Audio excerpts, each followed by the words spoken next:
loggers, welcome back to Liminal Logs. I just want to say, I love doing this. Making these stories, building this creepy little universe for you all, it's honestly something I'm proud of. The dream is to make this a full-time thing one day. But for now, we're still on the way up. So, if you enjoy what I do and want to see more, hit like, comment, subscribe, ring that bell, and most importantly, share the videos with your friends. Let's push this channel to 1,000 loggers together. Let's dive into today's story.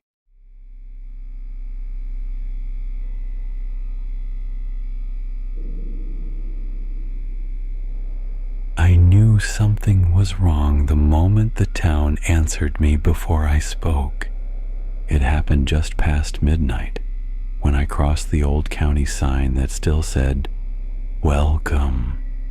You'll get used to it in peeling reflective paint. I hadn't noticed that sign in years. I didn't even remember it being there. But my headlights caught it perfectly, and for a second the words glowed too bright, like they were trying to burn themselves into my eyes before the fog swallowed them again. The fog that night wasn't normal. It didn't drift. It waited. It sat in long, motionless banks between the houses, layered so thick that the buildings looked like cardboard cutouts shoved halfway into white foam. Streetlights didn't push the fog back. They sank into it like drowning stars. And the silence was wrong. No insects, no wind, no distant engines. Just the low sound of something operational far away, like a machine that never quite shuts off.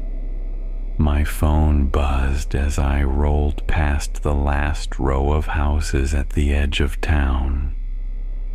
Emergency alert. The sound didn't match the standard tone. This one was stretched, slowed, warped slightly out of key, like it had been copied too many times. Localized weather anomaly. Fog event. Remain indoors after midnight. If you hear your name before you say it, do not respond. If you see a dog with a shadow that does not match it, do not follow it. I stared at the screen longer than I should have. Hear my name before I say it? I laughed quietly to myself. More nerves than humor. Yeah, okay, I muttered. And somewhere behind the fog, the town repeated my laugh. Not an echo, a replay. Perfectly timed, perfectly pitched. I stopped the car. The sound hadn't come from behind me. It hadn't come from ahead. It had come from every direction at once. My pulse spiked. I forced myself to breathe and rolled forward again, slower now. The fog grew thicker the deeper I drove, packing itself between the houses like insulation. Windows were dark, doors were closed. The place felt evacuated without being abandoned, like everyone had simply stepped aside to make room for something else. That's when I saw the dog. It stood in the middle of the road underneath a flickering streetlight. Medium-sized, black fur, head bowed. At first glance, it looked normal. Too normal. My eyes almost slid right past it. Then I saw the shadow. The dog's body cast a short, stubby silhouette on the pavement beneath it. But behind that shadow was another one. Long, upright, white, human-shaped. My phone vibrated again. Do not stop for the dog. Do not make eye contact with either shadow.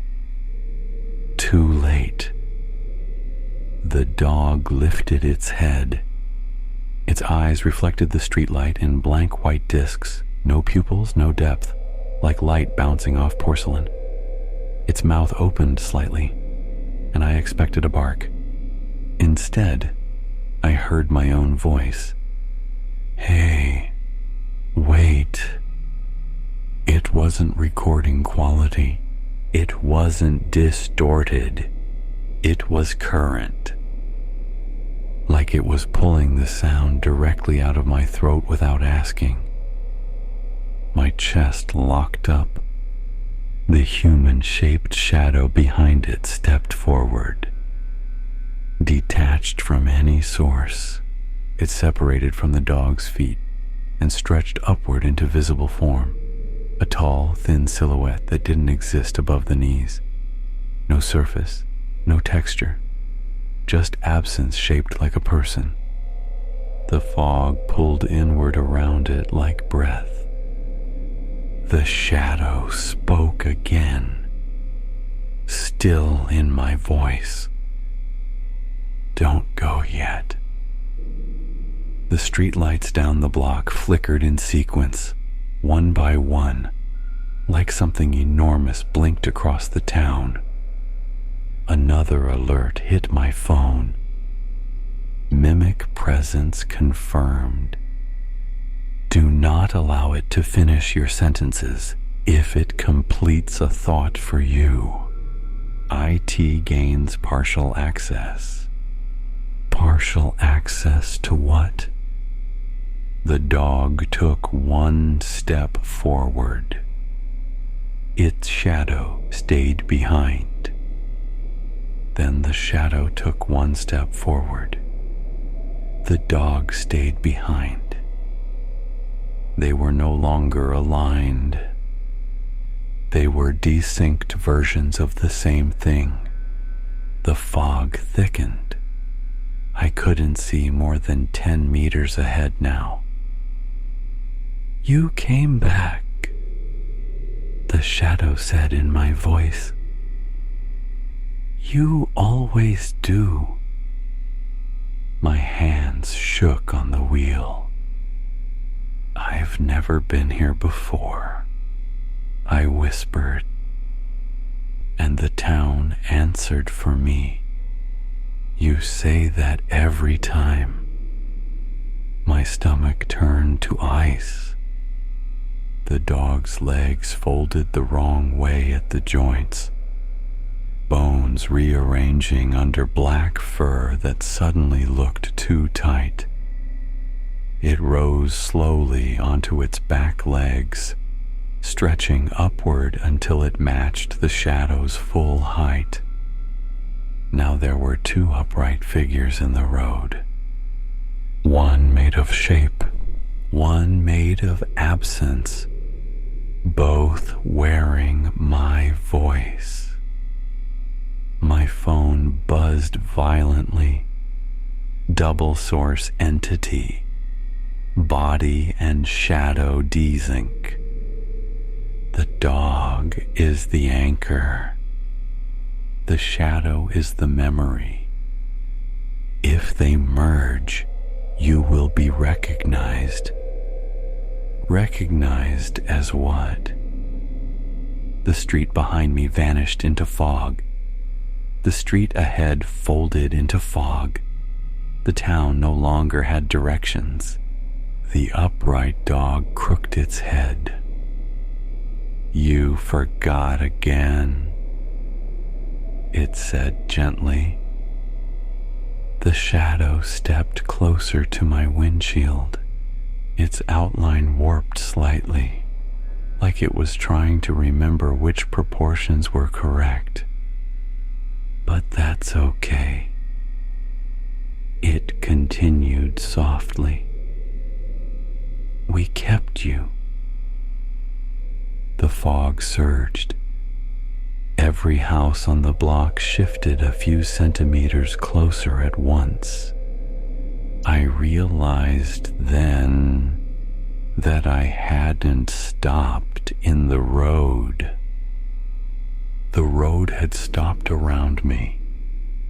The town was no longer a place I was inside of. It was a thing that had closed its mouth, and I was standing on its tongue. The moment the shadow said we kept you, the fog moved. Not rolling, not drifting, it rearranged, like someone reached into the town and slid the street sideways while I was still standing in the middle of one. The houses shifted by inches again, their silhouettes scraping across reality with a feeling I could sense in my teeth. The streetlight above me flickered once, twice, then stabilized at a slightly darker brightness than before. The upright dog took another step forward. The asphalt didn't crack under its weight. It softened.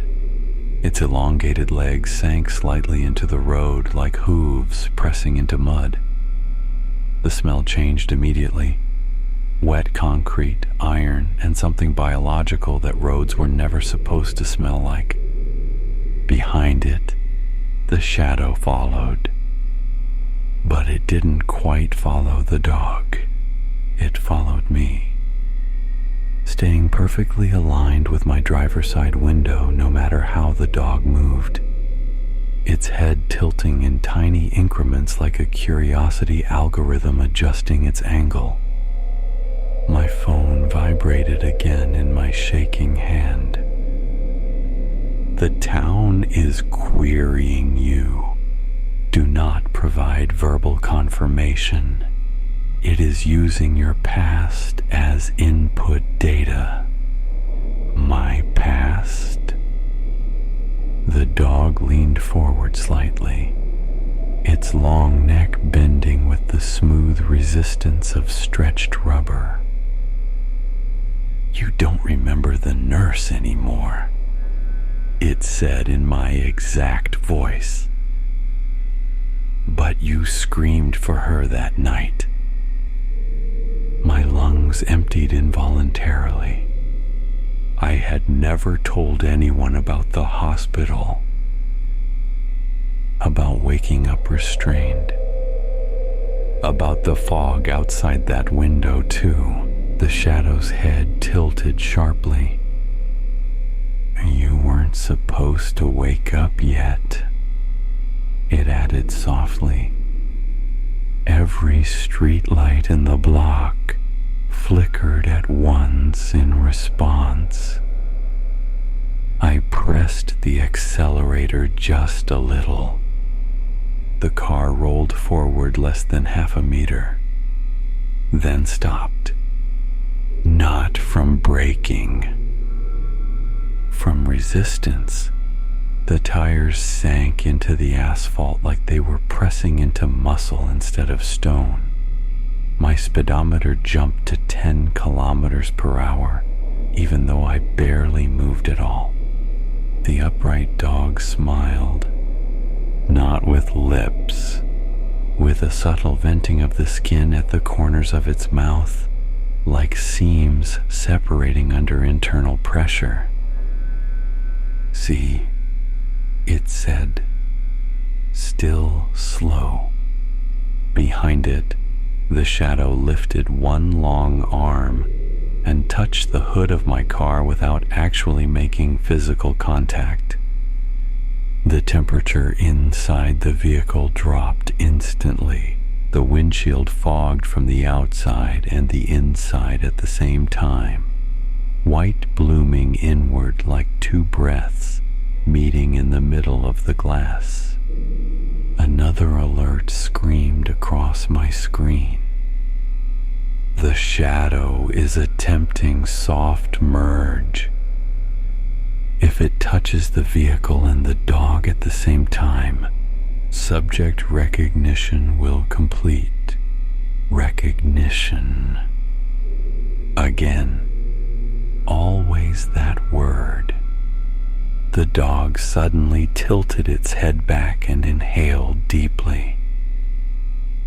The sound dragged through the street like a vacuum being pulled across wet paper. Every loose object around me, leaves, dust, scraps of trash, lifted gently and drifted toward the dog's mouth. The shadow leaned in closer. Breathe back. It whispered in my ear from nowhere. You always forget to do that. I realized with sudden horror that I had stopped breathing. I gasped. The dog's mouth snapped shut. The suction stopped. The fog slammed back into place all at once. My phone nearly slipped from my hand as another warning hit. Bidirectional breathing. Detected. The entity is syncing with your autonomic system. Syncing with my what? The upright dog stepped closer again. Its shadow didn't match its movement. Not by a fraction. Not by a frame. They were drifting farther out of alignment with every second that passed. He hasn't learned yet, the dog said gently. The shadow responded, he will. Every house on the street creaked at once. Not structural creaks, not settling wood. Joint movement, the town adjusting its posture around me. Windows shifted slightly in their frames. Doors subtly tilted inward. The fog drifted closer to the ground as if obeying a change in pressure that only it could feel. The street behind me sealed entirely in white. Not fog anymore. A wall. The dog took another step. I slammed the accelerator fully this time. The engine roared. The tires screamed, and the road gave me permission. The car surged forward violently, tearing free from the softening asphalt in a spray of black, organic-looking fragments that slapped against the underside of the chassis. The upright dog didn't chase. It stood still as I blasted past it. But the shadow slid across the hood like liquid darkness. It didn't resist me. It moved with me, perfectly aligned with the windshield, still keeping pace as the environment blurred into streaked fog. The dog's voice followed me down the street, calm and disappointed. Next time you'll slow down again. The shadow leaned forward. For the first time, it spoke without using my voice. It used my mother's. Don't drive so fast, sweetheart. My vision tunneled. The street narrowed instantly. The houses leaned inward like teeth. My phone vibrated once more with a warning that felt slower, heavier than the rest. The town has switched voice profiles. It is searching for whatever slows you down. The shadow's hand pressed flat against the windshield. Not physically, conceptually. Pressure applied to the idea of distance itself. The car decelerated sharply without braking. The engine strained like it was trying to push through water. The dog's silhouette appeared far ahead again in the fog. waiting, smiling wider. "You always came back this way," it said. The shadow whispered against the glass in overlapping voices now. "Home. Help. You promised. Don't go. Stop." Each word carried just enough emotional weight to tug, to slow, to make me hesitate, and for half a second, I did. The car lost speed. The engine pitch dropped. The road beneath the tires softened again in response, welcoming me like a throat opening. The dog's smile widened. The shadow's head aligned more closely with its body. My phone screamed one last warning at maximum brightness. Hesitation detected. Recognition at 62%.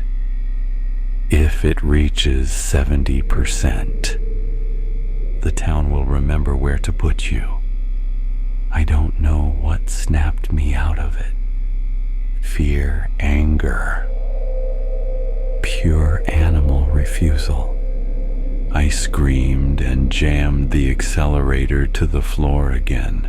The engine shrieked. The car tore forward. The shadow peeled violently off the windshield like smoke ripped backward by wind, shredding into fragments that dissolved into the fog. The dog let out a sound that was very close to laughter. The street split ahead. Not a fork, a choice forming itself around me. Two roads tearing open in the fog. Left, narrow, steep, swallowed by forest instantly. Right, wide, lit by flickering streetlights leading deeper into town. My phone vibrated with a final instruction before the signal went dead. The town controls the right path. The forest controls the left. Choose quickly. They are both aware of you. Behind me, the dog and its shadow began to realign. The town leaned inward. The forest exhaled outward.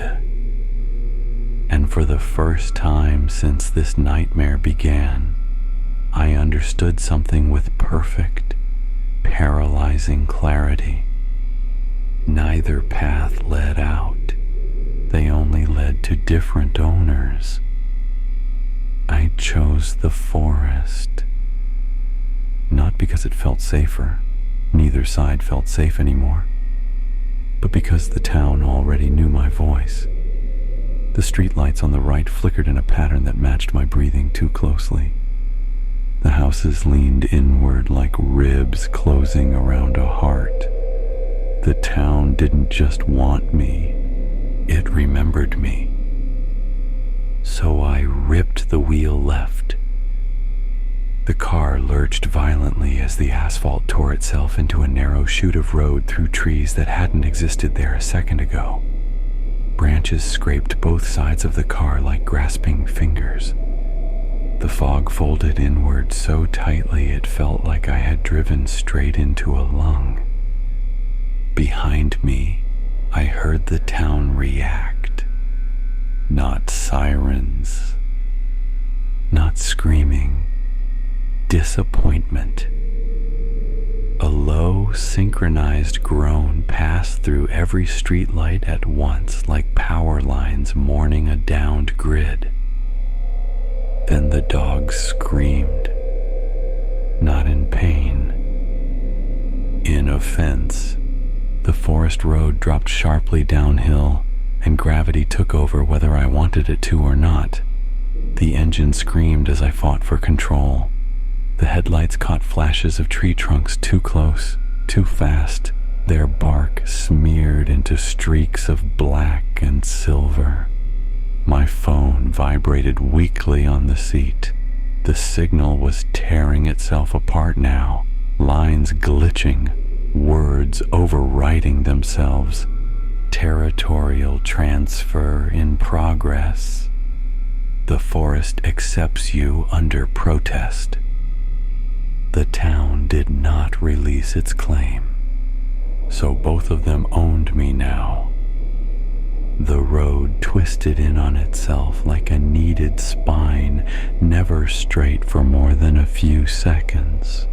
Every turn felt like a correction rather than a curve, as if the forest was continuously rewriting the safest way to keep me inside it. Something moved alongside me in the fog. Not running, keeping pace without sound. A shape flickered in and out of the headlight beam, tall, segmented, bending at places legs shouldn't bend. It didn't cross into full visibility. It only hinted at itself through negative space, like something removed from the frame rather than drawn into it. And then the dogs reappeared, not from behind, from the trees. The smallest one darted out first, the one with the extra child's head dragging from its neck by that rope of skin.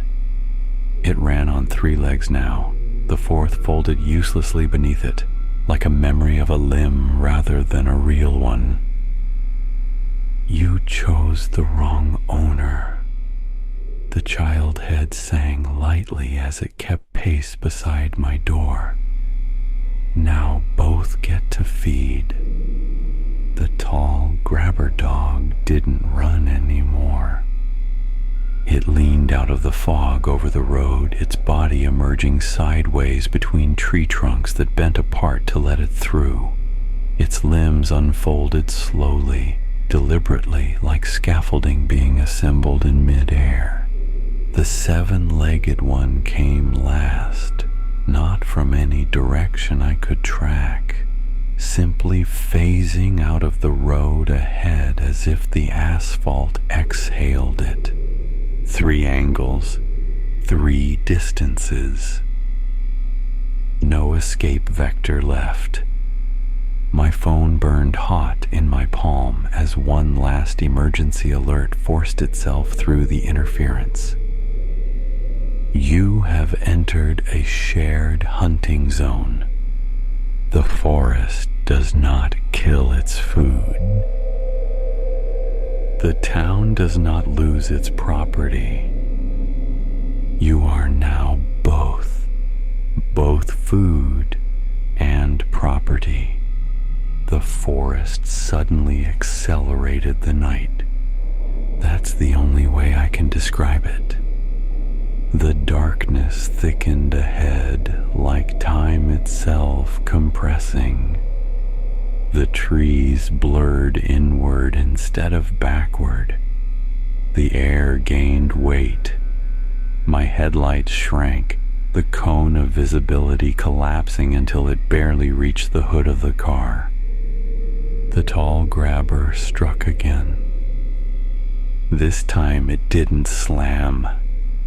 It settled onto the roof. The entire frame sagged under its impossible weight. Metal creaked in long, tortured groans. Something point-sharp pressed down through the ceiling liner inches above my head. Too loud, the child head whispered. You're shaking the ground again. The 7-legged one surged out of the asphalt and hooked 2 of its root limbs around my front axle. The steering wheel locked. The road pulled. Not stopped me. Claimed direction. The car was no longer driving. It was being steered through me. My foot mashed uselessly against the accelerator as the forest dragged me sideways through a turn I had not chosen. Trees rushed past so close their bark shattered my side mirror. Then the shadow came back, not attached to a body, not aligned to any shape. It smeared itself along the inside of the windshield like oil pressed against glass, and this time it used my own crying voice. "Stop. Please. I can't do this again." The road softened instantly. The engine bogged down. The town's influence surged through the forest floor in response to my hesitation. Streetlight patterns flickered faintly between distant trees that should not have had electricity. The upright dog's silhouette appeared ahead, standing in the road again, even here, between trunks that bent aside to make room for it. The forest growled in deep, layered frequencies. The town answered with synchronized electrical flickers. Neither wanted to fight here. They both wanted me to choose again. The dogs slowed. The grabber loosened just enough to let the car roll forward under its own power again. The shadow withdrew slightly from the windshield, still pressed flat but less dominant. The upright dog's voice drifted through every tree at once. Last chance to come back the easy way. The forest answered in a sound like wind dragged across 1,000 throats at once. My phone vibrated one final dying message. Final ownership resolution pending. You must offer yourself to one, or both will take you apart to meet in the middle. Offer myself, not physically, conceptually, as a belonging, as a function, as something that stayed. The shadow pulsed against the windshield. The dogs waited. The road beneath the tires flexed like a throat deciding whether to swallow or speak, and I realized the truth too late. The earlier choices had only been rehearsals. This was the first one that actually counted.